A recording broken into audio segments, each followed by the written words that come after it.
Hi friends, welcome to మహిన్వేస్త channel. ఉప్పు తయారీ విధానం తెలుసుకుందాం ఫ్రెండ్స్.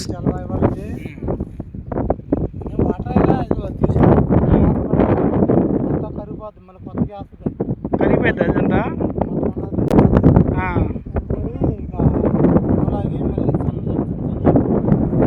ఎంతసేపటికి నీళ్ళు పెట్టి తీస్తూ ఉంటారా?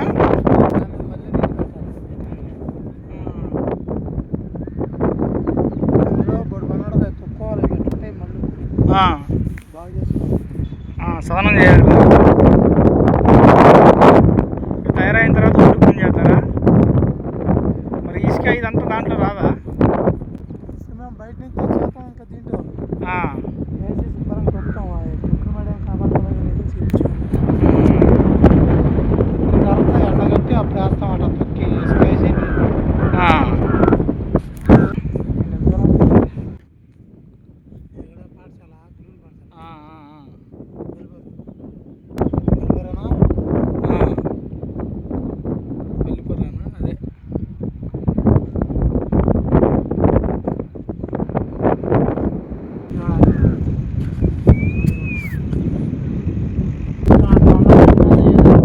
భూమి మీద తెల్లగా రావాలంటే ఏం లేదు. అయ్యో నేల మీద తీసుకుంటే తెల్లబోతుంది.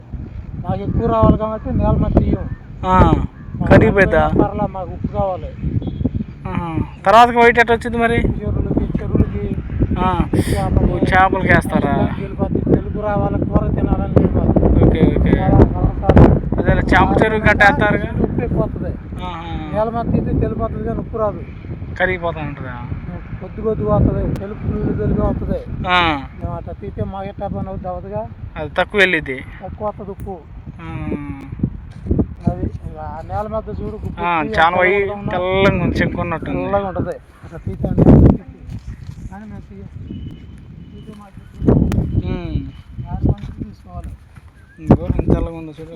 తెల్లగా అట్లా తెలుగు వస్తుంది. ఈ నేల మీద అట్లా తీస్తే ఎన్నిచ్చి ఉప్పు అంతా దాంతో పోయిపోతుంది.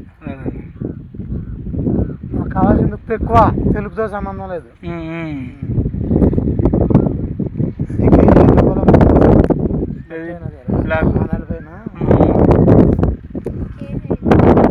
వచ్చారు. సరే బాబాయ్, చూద్దామని వచ్చాము. వెళ్తాం అక్కడికి.